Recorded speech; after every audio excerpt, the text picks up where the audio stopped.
Ufaransa inadai kwamba ndani ya miaka 4 ijayo inaweza ikaingia vitani dhidi ya Urusi.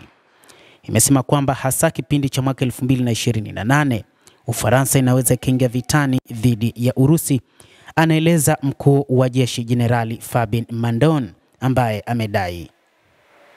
Moscow imekanusha mara kwa mara madai kwamba inapanga kushambulia nchi za Umoja wa Ulaya, ikisema madai yoyote kama hayo yanatumiwa na wanasiasa wa Ulaya ili kuwatia hofu raia na kuhalalisha ongezeko la matumizi ya kijeshi.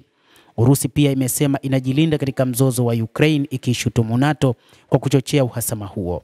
Mandon, ambaye alikuwa jenerali mkuu wa Ufaransa mapema Septemba, aliwaambia wabunge wa kamati ya ulinzi ya bunge la kitaifa Jumatano ya wiki hii kwamba Urusi ni nchi ambayo inaweza kujaribiwa kuendeleza vita katika bara letu, na hivyo Ufaransa inapaswa kujiandaa kwa ajili ya mapambano dhidi ya Urusi, hasa katika kipindi cha miaka 4 ijayo, akiaminisha wanasiasa kwamba jeshi la Ufaransa litakuwa limejiandaa vema kwa ajili ya mapambano dhidi ya jeshi la Urusi hadi katika kipindi cha miaka 4 ijayo.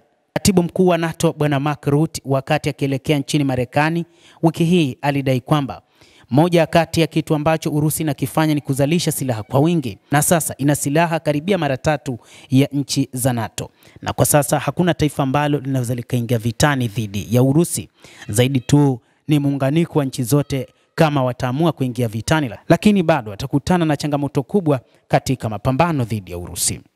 Kamanda wa Ufaransa anadai kwamba kusudi la kwanza ambalo nilikuwa nimewapa wanajeshi ni kuwa tayari katika miaka 3 au 4 kwa mshtuko ambao ungekuwa aina ya jaribio la Moscow. Jaribio hilo tayari lipo katika aina mbalimbali, lakini huenda likawa ni jeuri tu ya Rais Putin, anasema kamanda huyo.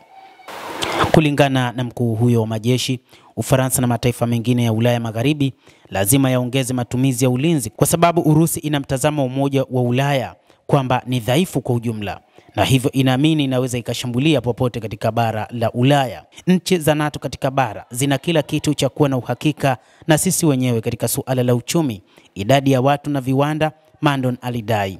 Amesema Urusi haiwezi kututisha ikiwa tuko tayari kujilinda, alisema. Waziri wa majeshi wa Ufaransa Catherine Vautrin hapo awali alisema kuwa kwa mujibu wa rasimu ya bajeti ya ulinzi, matumizi ya kijeshi nchini humo yataongezeka hadi euro bilioni 57.1 sawa na bilioni 66.3 kwa mwaka ujao, ukipanda kwa 13% ikilinganishwa na mwaka 2025 na kufikia 2.2 ya pato la taifa, ambapo rais wa Marekani aliwataka wafikie 5%.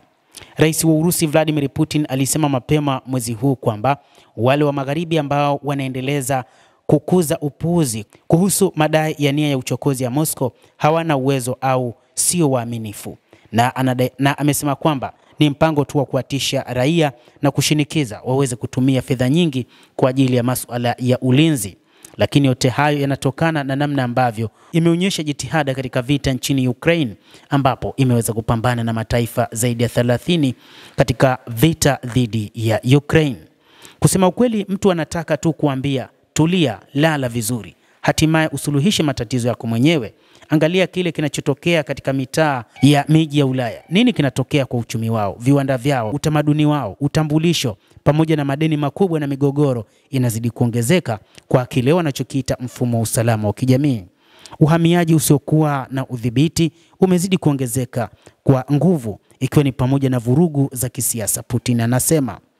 Rais wa Urusi Vladimir Putin alisisitiza kieleza kwamba mataifa haya ya Ulaya kwa sasa yanatafuta tu mbinu za kutaka mapambano dhidi ya Urusi, huku akisema kwamba Urusi ilijiandaa kwa muda mrefu kwamba lazima itakutana na vita kutoka katika upande wa NATO. Endelea kutufuatilia mtazamaji, na usisahau kulike, usisahau kucomment, kadhalika kusubscribe channel hii. Mimi ni Adam Hussein, endelea kuwa nasi wakati wote, endelea kutufuatilia.